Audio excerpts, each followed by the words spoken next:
S વિભાગના અને પહેલાના લેક્ચરની અંદર આપણે વાત કરી હતી કે સમૂહ 1 ના જે તત્વો છે એ સમૂહ 1 ના તત્વોની જે ભૌતિક અને ગુણધર્મો છે એની વિશેની આપણે ચર્ચા કરી હતી. હવે આપણે જે આગળ વાત કરીશું એ સમૂહ 2 ના જે તત્વો છે એ સમૂહ 2 ના તત્વોના ભૌતિક ગુણધર્મો ચર્ચા કરીશું. એ જ ભૌતિક ગુણધર્મો જે સમૂહ 2 માં કઈ રીતે જોવા મળે છે એ જોશું અને ક્યાંક ક્યાંક આપણે કમ્પેરીઝન કરતા જશું કે સમૂહ 1 માં શું ફેરફાર હતો અને સમૂહ 2 ની અંદર શું ફેરફાર હતો. પહેલા આપણે વાત કરીએ એસ વિભાગ.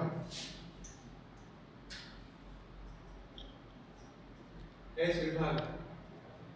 આ એસ વિભાગની અંદર પહેલા તો બે સમૂહ આવેલા છે. સમૂહ 2 જે છે એ સમૂહ 2 માં જો તમે જુઓ તો બેટા, માંગી, કાર, સ્કૂટર, બાપ, લોહી.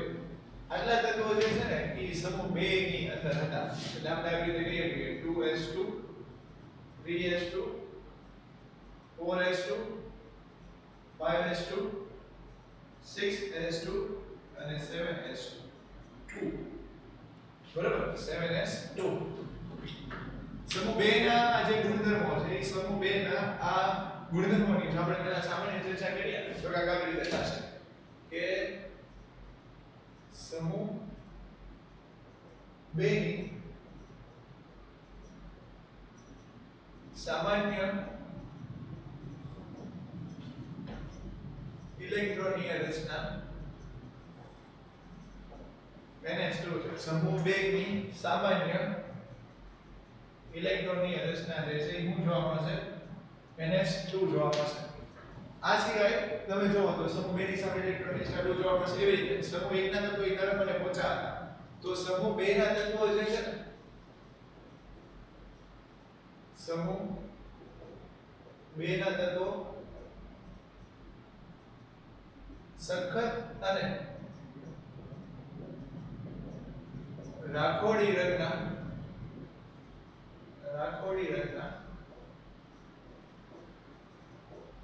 જોવા મળે છે.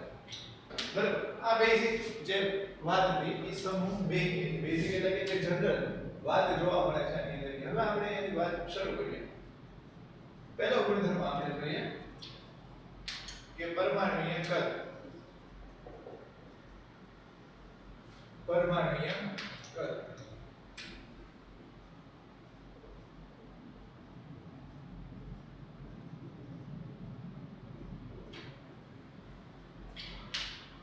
પરમાણુય કદ ને રિલેટેડ ની જો તમે વાત કરો તો શું હશે બરાબર?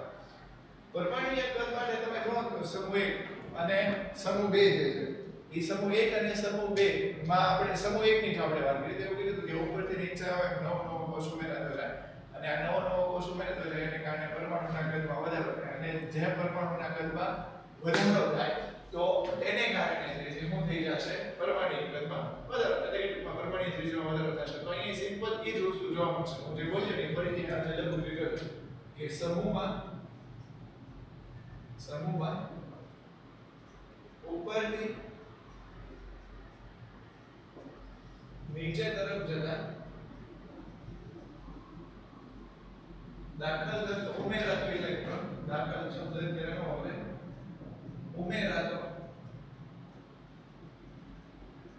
ઇલેક્ટ્રોન નવા કોષમાં હોય છે. નવા કોષમાં હોય છે. આથી પરમાણુય કદ વધશે. આથી પરમાણુય કદ જે વધી જશે, વધશે. એટલે કે આની જો તમે કમ્પેરિઝન કરો BMG એટલે કે barium, magnesium, calcium, sodium, barium અને રેડિયમ. ખાસ એક વસ્તુ, રેડિયમ જે છે ને એ રેડિયો સક્રિય તત્વ છે. એટલે કે રેડિયમ એ રેડિયો સક્રિય તત્વ છે. રેડિયમ એ રેડિયો સક્રિય તત્વ છે. પરમાણુય કદ ની આપણે વાત કરી. હવે એની પછી તમે જુઓ કે આયનીકરણ એન્થાલ્પી.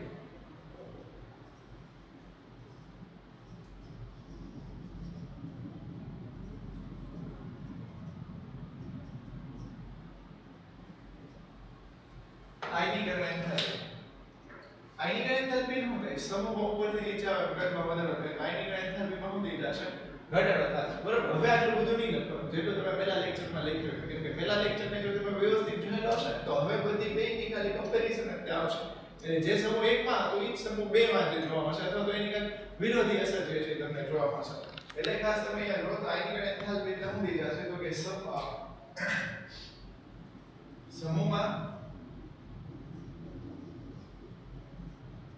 ઉપરથી નીચે તરફ જતા ઉપરથી નીચે તરફ જતા કદમાં થતા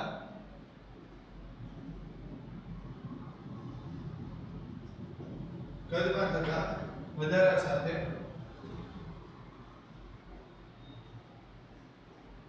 આયનીકરણ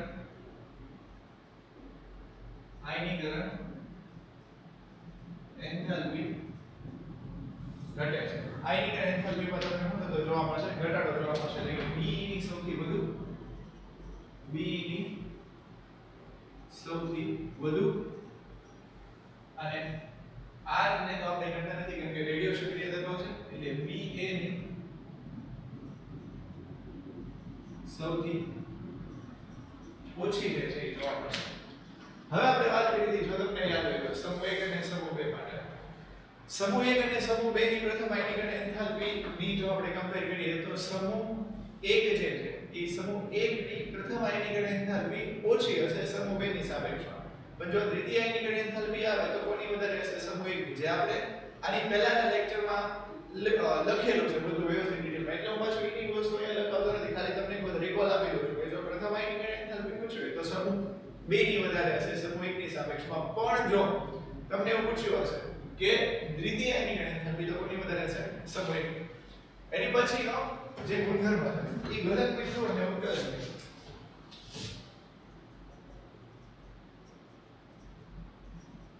ગલન બિંદુ અને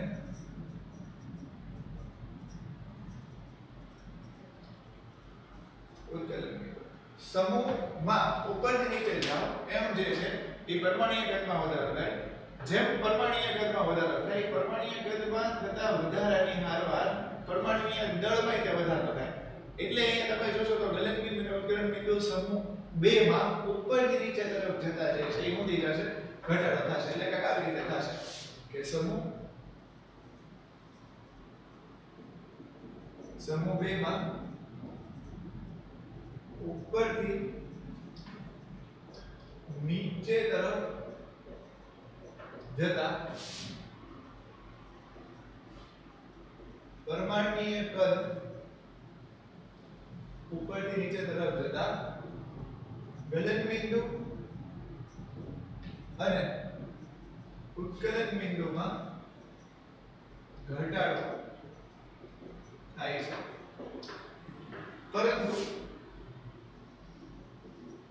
પરંતુ સમૂહ 1 ની સાપેક્ષમાં વધુ જોવા મળે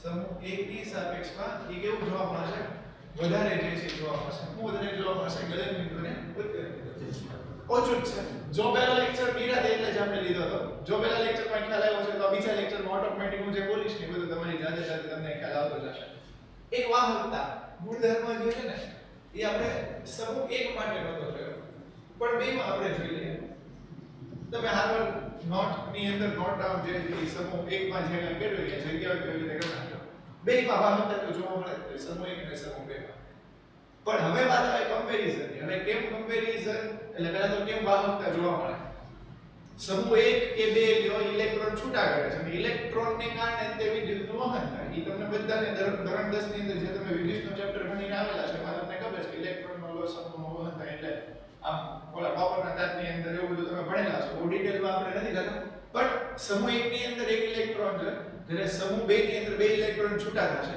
તો એને કારણે સમૂહ 1 અને સમૂહ 2 બંનેમાં વાહકતા જોવા મળશે પણ સમૂહ 2 માં જે છે એ તમને વધારે વાહકતા જોવા મળશે સમૂહ 1 ની સાપેક્ષે કેમ તો એના છૂટા પડતા ઇલેક્ટ્રોન જેમ ઇલેક્ટ્રોનનો ફ્લો વધારે હશે એમ વિદ્યુત એટલે કે વાહકતા તેની કેવી હશે તમને વધારે જે છે જોવા મળે એટલે સમૂહ 1 કમ્બાઈન આ ગુણધર્મ લખીએ છીએ એટલે તમે ખાસ એને ધ્યાન રાખજો કે સમૂહ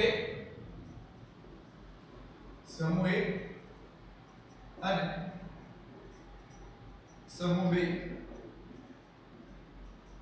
બંનેમાં અનુક્રમે બાહ્યતમ કક્ષામાં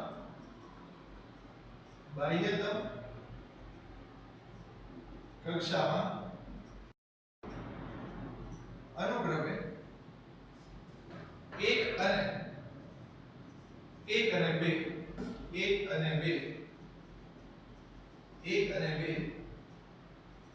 ઇલેક્ટ્રોન આવેલા હોવાથી વિદ્યુતના વાહકો ઉષ્માને વાહકો કહેવાય એટલે વિદ્યુતના વાહકો છે. સમૂહ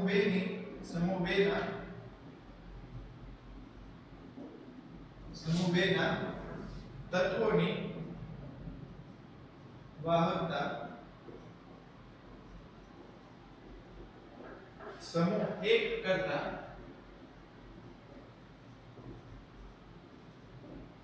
વધુ જોવા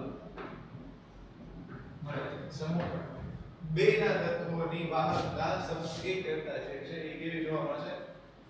વધારે જોવા મળશે. આ જેવી વાહકતા ગલન બિંદુને ઉત્તર બિંદુ પરમાણુય કદ આયનીય એન્થાલ્પી. એની પછીનો ગુણધર્મ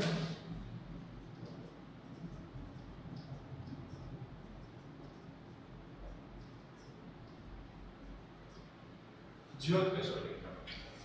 હવે જ્યોત કસોટીમાં શું થાય એ તમને બધાને ખબર છે કે જ્યારે ઇલેક્ટ્રોન નીચી ઉર્જા ધરાવતી કક્ષકમાંથી ઊંચી ઉર્જા ધરાવતી કક્ષકમાં ટ્રાન્સફર થાય ત્યારે એ ઊંચી ઉર્જા ધરાવતી કક્ષકમાંથી એટલે નીચેથી ઉપર જાય ઉપરથી પાછો જ્યારે નીચે આવે ત્યારે જુદા જુદા પ્રકારની તરંગ લંબાઈ ઉત્સર્જિત કરે. ત્યાં જુદા જુદા પ્રકારની તરંગ લંબાઈ જે ઉત્સર્જિત કરે છે એને કારણે જે તત્વો છે એના રંગ તમને કેવા જોવા મળે? જુદા જુદા જોવા મળે. એટલે સમૂહ 2 ના તત્વો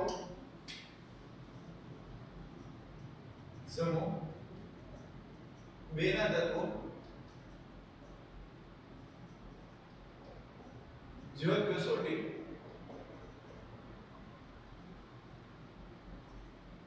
કસોટી દર્શાવે છે.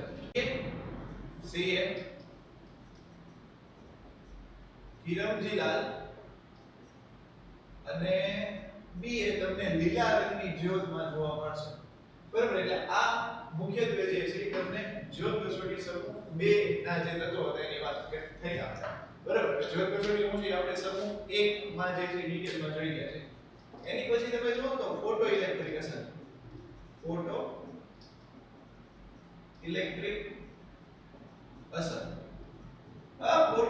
અસરમાં હોય તમને ખબર જ છે કે ફોટો ઇલેક્ટ્રિક અસરનો મુખ્ય આધાર કોની ઉપર રહેલો હોય?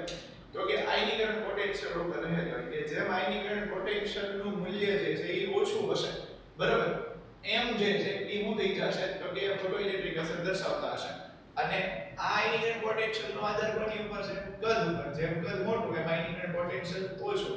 હવે આ સમૂહના જે તત્વો છે ને એટલે કે સમૂહ 2 ના જે તત્વો છે એ સમૂહ 2 ના તત્વોનું જે આયનીકરણ પોટેન્શિયલ છે આયનીકરણ પોટેન્શિયલનું મૂલ્ય ઓછું જોવા મળશે.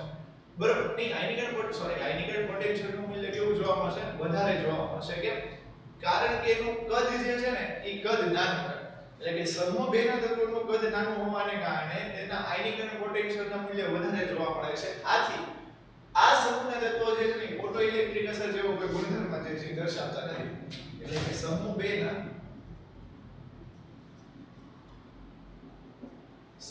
ના તત્વોનું કદ નાનું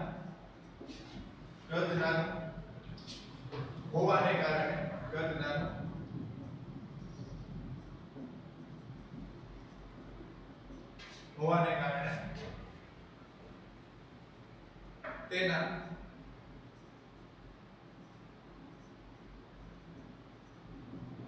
આયનીકરણ પોટેન્શિયલના મૂલ્ય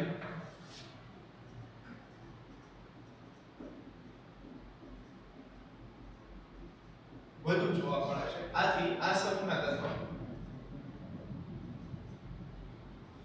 આથી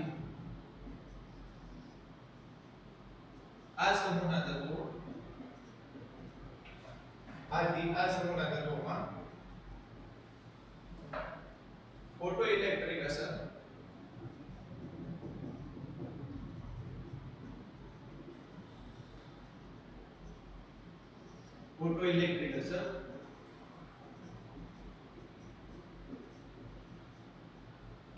જોવા મળતી નથી. બરાબર, એટલે આ જે છે એ કોની વાત થઈ ગઈ તો કે ફોટોઇલેક્ટ્રિક અસરની જે વાત થઈ ગઈ. એની પછી નો ગુણધર્મ જો આપણે વાત કરીએ તો ઓક્સિડેશન પોટેન્શિયલ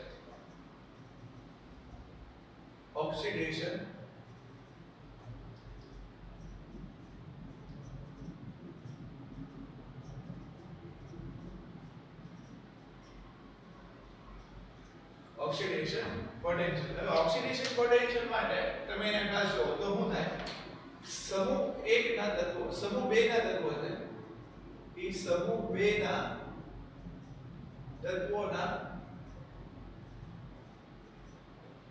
પરમાણુય કદ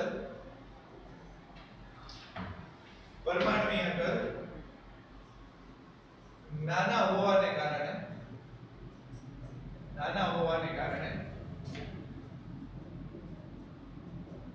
ઓક્સિડેશન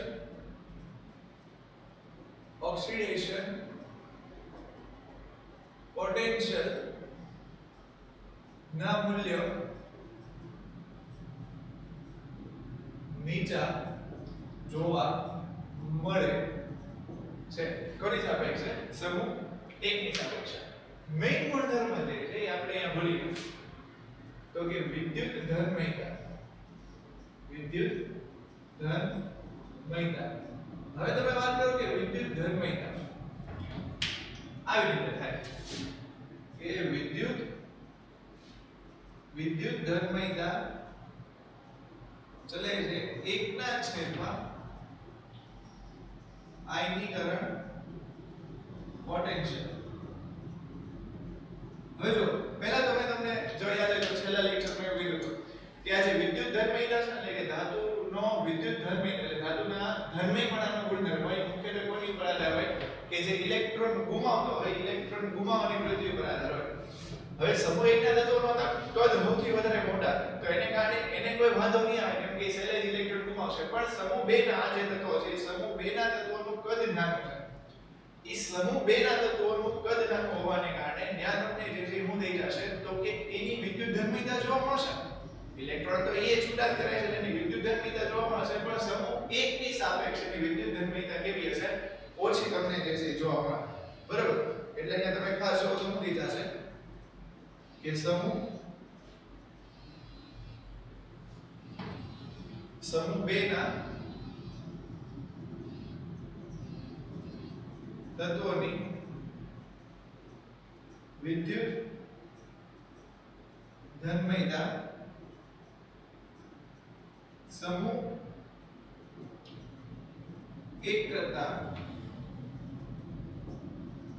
ઓછી જોવા મળશે. તો રેડી, તો આપણે આજે જોઈએ સમૂહ 2 ના જે છે એ ભૌતિક ગુણધર્મો છે. આમ તમે જો તો પરમાણ્વીય કદ, આયનીકરણ એન્થાલ્પી, ગલનની ઉત્ક્રાંતિ, વાહકતા, જ્યોત પ્રસરણની, ફોટોઇલેક્ટ્રિક અસર, ઓક્સિડેશન પોટેન્શિયલ અને વિદ્યુત ધર્મયતા. હવે ગુણધર્મ જે છે ને આપણે અહીંયા જોઈએ કે ઓક્સિડેશન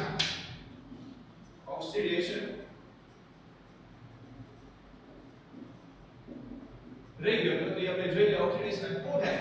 આની સામાન્ય ઇલેક્ટ્રોનની રચના તમે જુઓ તો તમને શું જોવા મળે? NH2 જોવા મળે. સામાન્ય ઇલેક્ટ્રોનની રચનાની NH2 છે તો એને કારણે શું થઈ જશે કે સમૂહ 2 ના જે તત્વો છે એનો ઓક્સિડેશન અંક જે છે એ તમને કેટલો જોવા મળે? 2 જોવા મળે. એટલે સમૂહ 2 ના તત્વોનો ઓક્સિડેશન અંક +2 જોવા મળે છે. બરાબર, એટલે આ ગુણધર્મો હતા સમૂહ 1 અને સમૂહ 2 ના. તો ફરીથી પાછા તમે સમૂહ 1 ના ગુણધર્મો અને સમૂહ 2 ના ગુણધર્મો વાંચી લેજો કેમ કે અહીંયાથી ક્વેશ્ચન જ્યારે આપણે સોલ્વ કરશું તમને ખબર પડશે કે કેવા કેવા પ્રકારના પૂછાય છે. તો સમૂહ 2 ના ગુણધર્મમાં તમને ખ્યાલ આવ્યો છે. હવે આ ગુણધર્મમાં ખાલી તમારે જે છે ને એ થોડાક સહેલા એટલે લાગે જો તમે સમૂહ 1 ના ગુણધર્મને સમજેલા હો તો. હવે અહીંયા તમને વિદ્યુત ધર્મિતા કઈ રીતે નક્કી થાય એમાં ડિટેલમાં નથી સમજાવ્યું કેમ કે આપણે સમૂહ 1 ની અંદર જોયેલું છે. તો આ જે ગુણધર્મ આપણે જોઈએ એની અંદર તમને ખ્યાલ આવ્યો છે એવી આશા રાખીશ. Thank you.